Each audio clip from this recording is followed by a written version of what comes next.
TCU loses, and thanks to the transfer portal, Baylor wins. This is Locked On Baylor. You are Locked On Baylor, your daily podcast on the Baylor Bears, part of the Locked On Podcast Network, your team every day. Happy Wednesday, everybody. And isn't it like the happiest Wednesday that exists? Baylor lands Sawyer Robertson, four-star quarterback out of Mississippi State, and that is the big headline today. I'm Drake Toll from Sports Illustrated's Inside the Bears. Thank you for making Locked On Baylor your first listen every single day. A couple housekeeping things to get off here. I was at the national championship game, TCU and Georgia. I transparently know a lot of you have seen the picture of me in a TCU jersey. That was taken months ago. That was not from the actual game itself. That is not a representation of who I am or what I believe in. I will say, due to some familial ties, I was rooting for TCU. I was rooting for the Big 12 in that game, and we'll get into that a little bit more later on in the show. But something happened at about the 45th point for Georgia, where I realized if TCU loses this game bad enough, Baylor wins. There's a way that Baylor could win if TCU is completely embarrassed on the national stage, and I think they're embarrassed just enough.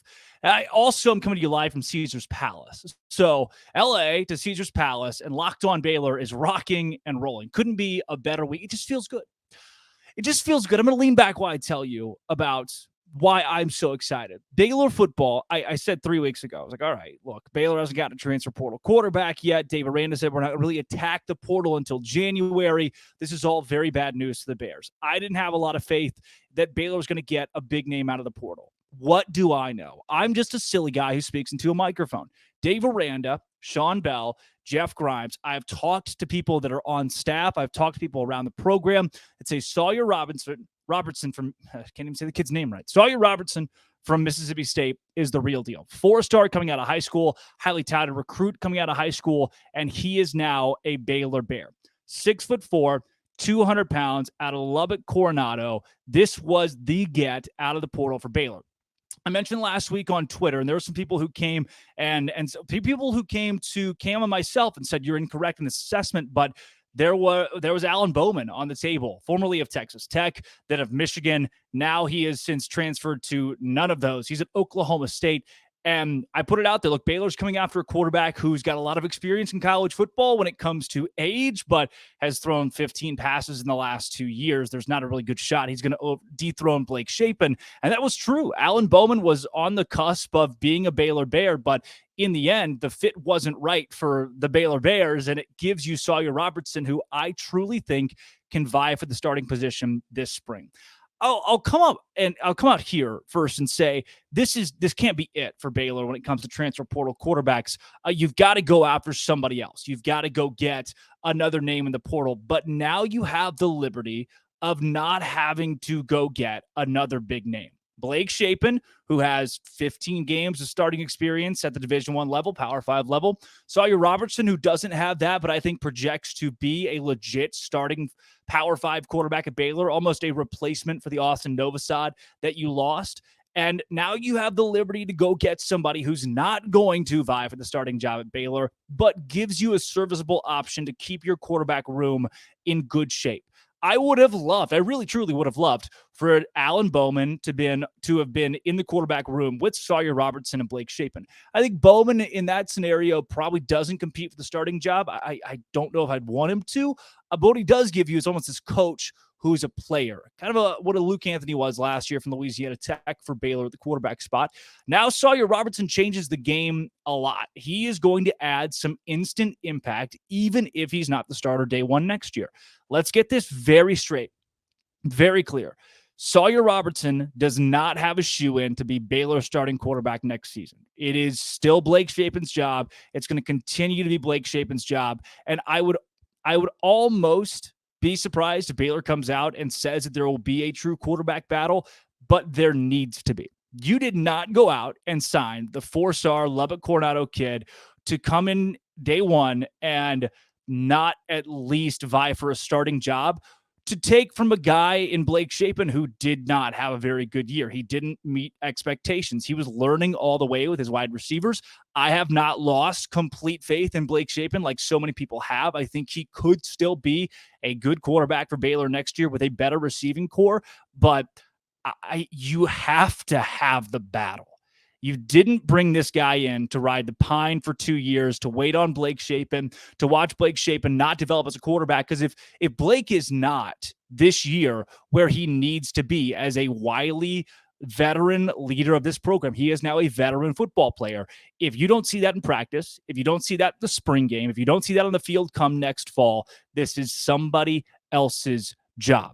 It's not that Blake Shapen is done and Sawyer Robertson is him, but there needs to be that conversation this offseason, even if at the very least, it creates this pressure for Shapen where he feels somebody is breathing down your neck. You're not safe at the quarterback spot. There is a healthy competition that Blake Shapen needs to elevate his game to a different level so that his starting job's not in question. Because it is right now. It should be right now. And I think the Baylor coaching staff would be completely silly to bring Sawyer Robertson in and say, hey, thanks for coming here. We can't start you or even consider starting you. Blake Shapen's our guy. We just need to ride the bench for a little bit. That can't happen with a guy who's this good. As of right now, Sawyer Robertson out of high school, I should say, projected to be a 4th round quarterback in the NFL draft. He's got NFL aspirations at a Lubbock Coronado. Again, 6'4", 200 pounds. He's got the build. This says he's a tall, lean quarterback, ample space, adds some good weight, and he can develop. He can continue to become a great quarterback. He drives the ball down the seams. He throws it in the middle of the field and well on outs, spins it the short to intermediate range, shows encouraging ball placement in tight windows, including back shoulder throws, nice touch, trajectory on deep balls, fades, corner routes. Not a dual threat, but nimble enough to make the first wave miss to extend a play. Listen to this. Per 24/7, pocket presence, 9. Intangibles, 8. Delivery, 8. Accuracy, 8. Size, 8. Moves outside of the pocket. It's a 7 out of 10. I'll still take that compared to what Baylor had with Blake Shapen's spatial awareness or lack thereof last year. Sawyer Robertson brings a desperately needed quarterback in depth for Baylor. He's highly touted, too. He's maybe not the best guy coming out. You saw the Hudson Card is that guy. And even I think Brennan Armstrong, even for me, brought a lot of attention early on. And Kyron Drones brought a lot of attention. So maybe this isn't your 5-star portal name. But in high school, he threw for 12,000 yards, 146 touchdowns, 22 interceptions on 65% passing. He is a Austin Novosad ready to go. Like he's ready to play college football. I love it. I think this kid brings, a different level of competition, a different level of competitiveness to the quarterback room at Baylor. He's not it. It's not done. He's not the starting quarterback next season yet, at least. And Baylor's not done in the transfer portal when it comes to quarterbacks, but this is a huge step in the right direction for the Bears. Especially, what great news coming off the heels of TCU losing the national championship game. Oh, you hate to see that, don't you? And I get it. Look, I caught some flack this week for my supposed over-support of TCU, and maybe that's true. Maybe I deserve that. But I want to tell you what it was like being at that ball game. First, I got to tell you about Bet Online. BetOnline.net's where the game starts. I mean, I told you I'm in Caesar's Palace right now. I walk downstairs. Crazy.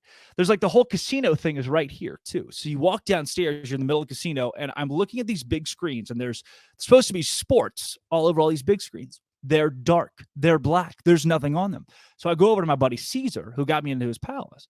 Hey, Caesar, man, what's going on? And he says, well, we've been waiting on the game to start, and none of them have. I said, Caesar, I got a fix for this. I went to BetOnline. I went to betonline.net, and the game started immediately. It's where the game starts. There's lines, there's betting, there's podcasts. If you don't want to bet, that's okay. They got scores and all kinds of in-depth analysis on these games, so you can know what games are going to be the most entertaining in college basketball, the NBA every day, all of that and more at betonline.net. Check them out. It is where the game starts. So, boy, Monday night, I had a good time at the national championship game. Snuck my way into a suite and got to watch TCU in Georgia. I was rooting for TCU. And I really hoped that there would be the Big 12 wins a national championship. I did. I thought like that favored Baylor more than TCU losing was the Big 12 being on a scale of, okay, they beat Georgia. Baylor came within a couple of points of this team. This league, this conference deserves respect. They are legit. Now, I do still think the Big 12 deserves respect, but also it's objective to say the SEC proved it's the king of college football, and it's really not close. And I know I tweeted it, and it's stupid. It's stupid, and it's clickbaity that I would almost rather be Baylor than lose historically bad, literally the worst bowl game, not national championship, worst bowl game of all time was played in Los Angeles at SoFi Stadium between TCU and Georgia. And TCU lost 65-7. That game was so bad that there was a point in time, Duggan throws an interception at 31-7. Georgia scores right before the half. It's 38-7. Like, you're laughing. By the time Georgia got to its 60th point, you are done laughing. At this point, you're witnessing a murder. There is blood everywhere. And it's TCU, the Horned Frogs, that are feeling it. So, yeah, the Big 12's not elite in college football. Sure. I agree with Paul Catalina in his take this week that the Big 12 is on par with teams 3 through 14 in the SEC right now. Outside of Alabama and Georgia, you got a fighter's chance against any of those teams, especially with the depth the Big 12 presents. The Big 12's worst 3 teams would blow the SEC's worst 3 teams out of the water. I truly believe that. But the SEC proved that it's stack heavy. It's got Alabama, it's got Georgia, it's got national championship pedigree, and the Big 12 doesn't. TCU doesn't. I told you guys this. You all know this. My girlfriend goes to TCU. So I want to root for them. I want to be supportive. I want to, love is good. It's one of the, you do the, Baylor's a Baptist school. Love's one of the fruits of the spirit. It's the most important one. This was better than love, man. Like, once I flipped the switch, I came in again saying, all right, go TCU, go Frogs. Let's see what happens here. And then they just got down by so much. I was like, all right, how much more can they pile on? How much worse can this get? Davion Henton posted on Twitter. I love this too. There will be TCU fans that come out and say, at least we made the national championship. At least we went. Well, then what happened? What happened when you were there? The most embarrassing college football game. It is. There's the Cumberland State game against Georgia Tech that was 222-0. That's embarrassing. This TCU and Georgia game was the most embarrassing college football game of all time. Of all time.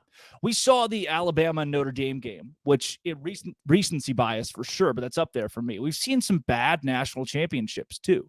This takes the cake. 65-7. TCU didn't even score a garbage time, show me mercy touchdown. Sonny Dykes, Max Duggan, this team rise above it all. Again, I'm cheering for you. A lot of the Big 12's cheering for you, and I wish I wouldn't have. You were all right. You caught me. I was wrong. This was better than love. Watching the face. Now, those TCU players get all the way to the national championship game and then put up the worst performance in college football history. You can argue with that. But I say it's objective for sheer fact of the entire nation's watching. The college football playoff, the national championship is built that Iowa fans are watching, Northwestern fans are watching, Florida State fans are watching, Cal fans are watching. All of college football is glued into this game to see who is the king of the sport. And it wasn't a respectable 38-28. It wasn't 35-31, at least TCU gave a fight. It wasn't even 38-14, at least TCU showed up. The Horned Frogs would have been better off not getting off the bus than suffering what they did to Georgia in that game. I have queued up. I did. I'm petty. I am a petty person. Those of you who are out there on the Twitter sphere like, oh, this guy's just looking for clicks. This guy's just trying to get attention. Yeah, well, maybe. Maybe you're onto something here. Welcome to the party. Glad you figured it out by now. I'm petty enough that I went in and I compiled the best quotes, the best bites from the TCU press conference postgame. It brought me joy. Like, I found myself. I turned it on. I was like, I want to know what they said. I turned it on. And again, call me petty. Don't. My name's Drake. I found joy in watching the TCU postgame press conference after the worst loss in college football history. All eyes on you. It could have been 90-7 in a regular season game, and it would not be near as bad as 65-7. Someone else posted. I wish I could credit them. 65-7 is the new 51-28. Might as well be. 61-58. 51-28? 61-58 is great, but 65-7? That is just a different animal. I want to know. Call me crazy. Call me clickbaity. I want to know how far back TCU football was set by that game. Maybe not at all. Maybe not at all. But when you go on the biggest stage, like when's the next time TCU is going to reach a national championship? Had they made this a close game, like Georgia's been in the college football playoff before. Had TCU made this a close game, I think there's the heart behind, all right, we're going to reload and be right back here next year. We can do this. We're a championship caliber team. You'll hear a reporter ask Sonny Dykes how far they are away from being a championship caliber team. No, it just was so non-competitive that I want to know how far back the TCU football program was set. Because there's no way they get close to sniffing the college football playoff next season. There's no way they get close after this game. They're losing Max Duggan. They're losing a great portion of the roster who are graduating. And I don't think too many guys will transfer out, but I do. I firmly believe that of the playoff teams, that this is going to hurt TCU a lot. Had they lost 31-28, it wouldn't. It'd be great. It'd be the best PR in the world for TCU. But forever and always, when people say TCU went to the 2022 national championship, 2023, whatever you want to call it, what happened? That's the question that will follow is what happened. And when you have to tell them what happened, you will get the more like it's laughable. It is laughable. Pretty good. Pretty good. You can call me bandwagon, call me crazy for now being a little more. I mean, yeah, I was rose-colored glasses, got a little too involved in the TCU spunk, the hypnotoad jazz. I'm glad that I'm off of that now. I'm off the drugs. Take your meds. I'm there. I'm taking my meds. 65-7. I enjoy it. I laughed. Not at my girlfriend, not in her face. That'd be irresponsible. But just I could go on for an entire show about how bad this is. Now Baylor's got Sawyer Robertson. This is a good day. This is a good day. Wednesday, January 11th is a good day in Baylor sports. Hopefully it gets better today. There's a basketball game tonight. I purposely avoided basketball today because I just get sad. 0-3. Don't make it 0-4, please. Go out and win one. Beat the Mountaineers. Sonny Dykes, Max Duggan. This is their press conference because, again, it brings me joy listening to how sad this is. Maybe it shouldn't. Maybe I'm petty, but wow. I was glued to this. Take a look. We've got a good football team, and it was a tough one tonight. We'll evaluate what happened. Couldn't be more proud of our football team, though, and especially these two young men that are up here with me right now, just for what they've meant to TCU football and just what kind of people they are. And I think we're all disappointed and that we didn't play better and we didn't coach better and we didn't represent our team better than we did tonight. But we'll learn from it, and the next time we're on a stage like this, we'll handle it better. Thank you, Coach. Again, let's get questions for our two student athletes first, and then we'll go to Coach. So questions for our student athletes. We'll start right down here in the very front, in the middle. Let me get you the mic. This question is for Max and D winners Jamie Plunkett with Frogs Today. Guys, I know that this isn't the result you wanted today, but when you look back on this season after being picked 7th in the Big 12 and everybody kind of overlooked you guys, how do you put into words, finishing 13-2 with the Fiesta Bowl championship win? Yeah, I think Coach Dyke said it. Tonight did not go the way we wanted to. Disappointed in that aspect, but tonight isn't going to take away from this season and what we were able to do as a program. I don't think that's going to define all the good memories and all the success that we had this season to project and put this program going in the right direction and moving forward. I think that was the biggest thing of this program's moving in the right way or in the right direction. There were so many great memories this year, and obviously we're disappointed tonight, but we're not going to let this kind of take away from, a remarkable season. As Max said, I mean, look, a loss like this stings. But, we talked about this a little bit in the locker room a second ago, just about, how far we've come in a year and what these guys have been able to accomplish, really, when nobody outside of our locker room expected it or really believed in them. And they always believed in themselves, and they always rolled their sleeves up and worked incredibly hard and competed every single second of every day. And you couldn't ask for more than that. And again, I'm disappointed that we didn't make a better showing tonight, because that's not indicative of who we are. But we'll look back. It's going to take some time for the sting to go away, I assure you. But we'll look back on the season and build on it from here. Any other questions for our student athletes right down here in the front? Question for D and Max both. Mac Engel from the Fort Worth Star-Telegram. Guys, were they that much better than you? That outcome we were not expecting at all. Were they that much better than you? I got it. Yeah, defensive-wise, they didn't really do anything special. We kind of just beat ourselves up. They kind of just executed on our misalignments and just kept scoring on those, things like that. We just kept beating ourselves up, just overthinking, trying to run too fast to the ball and things of that nature. Yeah, they're a great team. Everybody knows how good they've been, this year and prior years, and we knew that. I think tonight was one of those nights where, at least offensively, we couldn't get anything rolling. They were playing well on defense. We were shooting ourselves in the foot. I was making bad decisions, and I wasn't executing well, not putting us in a position to, score some points and, move the ball. But, they're a great team. Obviously, that's not what we thought was going to happen or, wanted to happen or what we worked for. But, it was just, one of those nights where we couldn't really do much on our end. Take our next question for the student athletes over here on our right, fourth row back. Sonny, you said you guys are going to kind of sit down and evaluate what's next. I guess, is there any value you can take from this game and kind of showing you and the staff how much further you guys need to go to kind of really become a championship program? Yeah, for sure.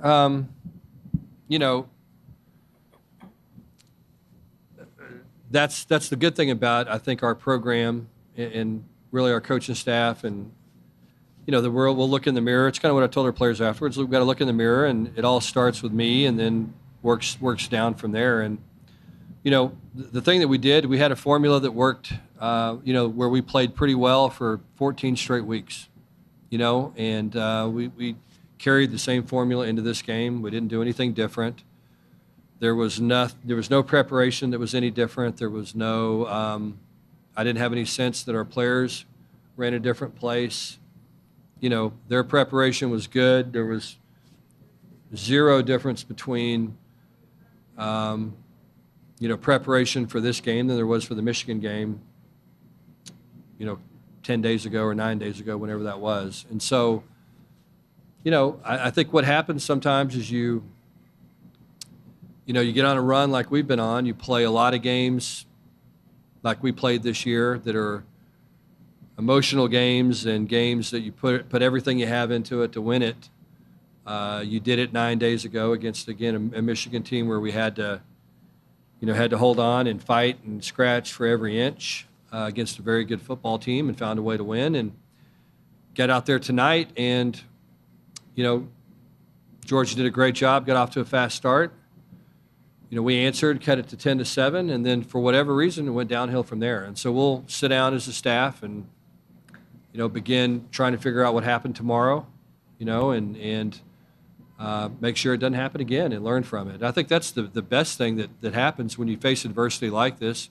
You make mistakes and you learn from them, and you get better as a program, you get better as a coach, you get better as players, and the next time you handle the situation a little bit better. But our preparation was really good.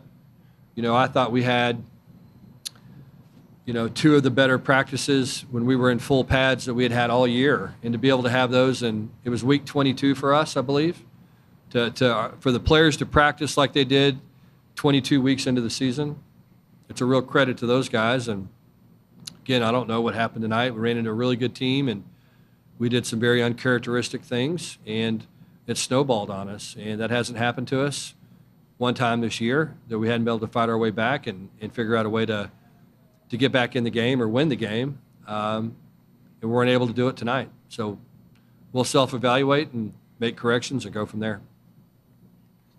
We're going to go all the way down here in the very front.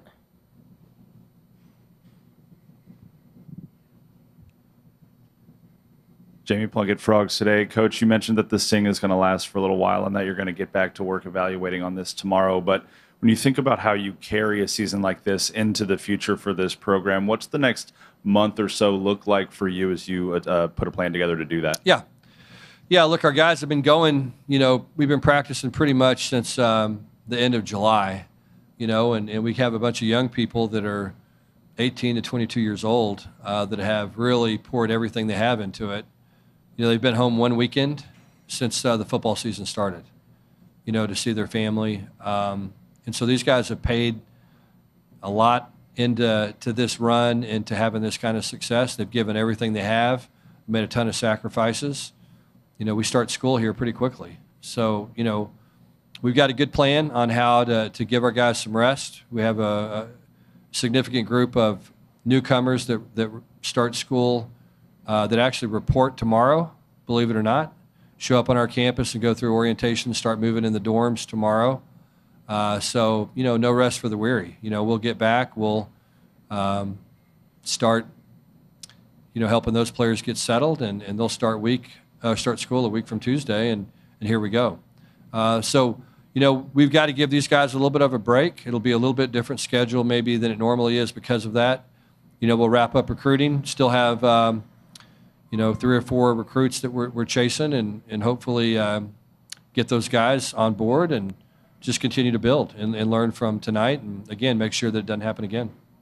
Chris Rim, the New York Times. Did you feel like, well, earlier you talked about preparation and how the things are working for 14 weeks. Did you feel like, I'm not sure if you were saying this, but did you feel like you should have altered from that for this game? And I don't know. I think it worked for us in the past. You know what I mean? And did you have a second part to that question? If you did, I didn't mean to cut you off. But let me just say this. I felt like that, we had success. We had played probably close to our capabilities, throughout the run that we went on this year.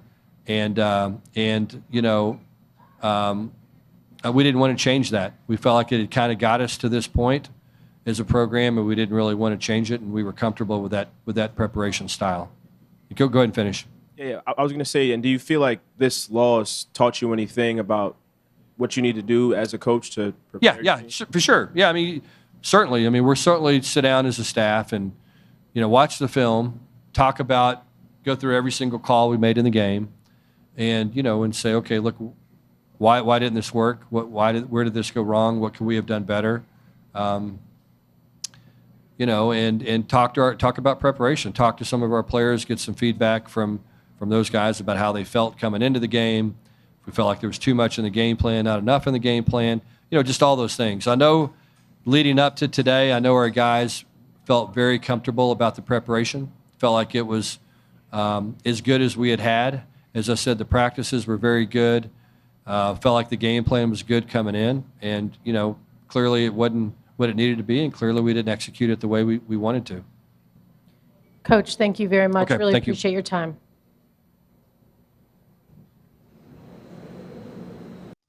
That was Max Duggan, Sonny Dykes, TCU. Geez. You got beat, boys. You got beat by a lot. Max Duggan's legacy in college football. Again, this TCU team should be remembered for all that it did, which was lose a Big 12 championship game and get beat 65-7 in the college football playoff national championship. That's what it'll be remembered as. This is the biggest, I don't know if it's the biggest choke job. That would be really tough to say. So I'm not going to say that. It's not the biggest choke job. But boy, to have had your best season in program history, and what do you have to show for it? The what if. We got so close. The why we don't have a trophy. We don't have a Big 12 championship or national championship. But we had a great run. Hey, look, Baylor's 2019 Sugar Bowl year, we don't talk about it because Baylor lost the Sugar Bowl. Baylor's 2019 Big 12 championship game, we don't talk about it. Baylor lost it. Sugar Bowl, Baylor, New Orleans, Ole Miss, we talk about that. Big 12 championship against Oklahoma State, we talk about that because Baylor won. Baylor got to those big stages and won. TCU did not. And that tarnishes, it does, objectively, tarnishes how great the 2023 season truly was for them. 2022, whatever you want to call it. This is Ben. Come back tomorrow. I think I'll still be at Caesar's Palace. We'll see. As long as Caesar doesn't kick me out. Thank you for making it live. Thank you for making it your first listen every single day. Locked on Baylor.